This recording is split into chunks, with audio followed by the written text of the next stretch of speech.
एक solo tracker अपनी यात्रा पर था। अक्सर वो सोलो ट्रैकिंग करता था। उस दिन भी वो एक अनजान पहाड़ी की तरफ चल पड़ा। सोलो ट्रैकिंग का अपना ही आनंद होता है। उस ट्रैकिंग का आनंद वो ले रहा था। ये कहानी मैंने कहीं पढ़ी थी और उसी ट्रैकिंग के दौरान करीब 4 से 5 घंटे ऊपर चढ़ने के बाद उसको लगा फुलफिल हो गया हूँ, अब मुझे वापस लौटना चाहिए।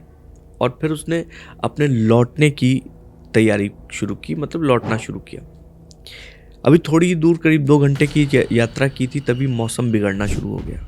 मौसम बिगड़ने का मतलब है कि यात्रा के दौरान आप अपनी गाड़ी तक नहीं पहुंच पाएंगे शाम होते होते।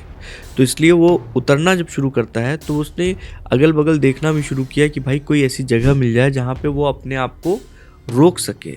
अगर मौसम बहुत ख़राब हो गया तो कहीं ठिकाना मिल जाए जहाँ रुक सके। वो नीचे उतरता रहा लेकिन उसको दिशा भ्रम हो गया। वो उस रास्ते से नीचे उतर रहा था जिससे चढ़ा था, ऐसा उसको लगा, लेकिन वहाँ सब कुछ अलग ही दिखाई दे रहा था।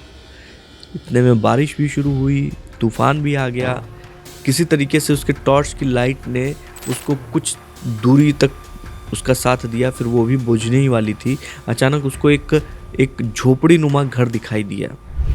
इस बीहड़ में, सुनसान में एक झोपड़ी नुमा घर दिखना अपने आप में अजीब भी था और सुकून भरा भी था कि भाई कुछ तो मिला।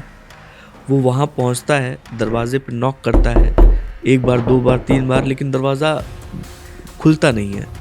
धीरे से दरवाज़ा पुश करता है तो दरवाज़ा खुल जाता है, बंद नहीं था। अंदर घुसता है तो अंदर देखता है अंदर कुछ भी नहीं था। अंदर नॉर्मल से पुरानी चीज़ें पड़ी हुई थी, एक बिस्तर भी था, एक बेड भी था, साथ में खाने पीने के पुराने सामान पड़े हुए थे। तो उसको समझ में आ जाता है कि ये किसी पुराने व्यक्ति का, कोई छोड़ा हुआ किसी का घर है। तो उसने कहा कोई बात नहीं भाई, थक गया हूँ बहुत बुरी तरीके से, सो जाता हूँ, सुबह देखेंगे।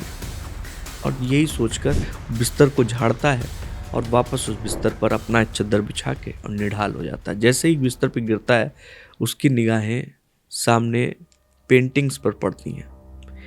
3-4 पेंटिंग्स लगी हुई थी, उस पर निगाहें पड़ती हैं तो सारी पेंटिंग्स अजीबोगरीब तरीके से मुस्कुरा रही थी। अब वो मुस्कुराहट देख के उसको बहुत अंदर से कुछ होने लगता है उसको कि ये क्या है। और वो ऐसी पेंटिंग्स थी कि उसको देखकर उसके होश, मतलब उसको डर लग रहा था, सहम रहा था वो। लेकिन फिर नींद, थकान और बाहर निकलने का साहस ना हो पाना, उसने आंख बंद की और किसी तरीके से अपनी रात काटने की कोशिश की। खैर, रात बीत गई।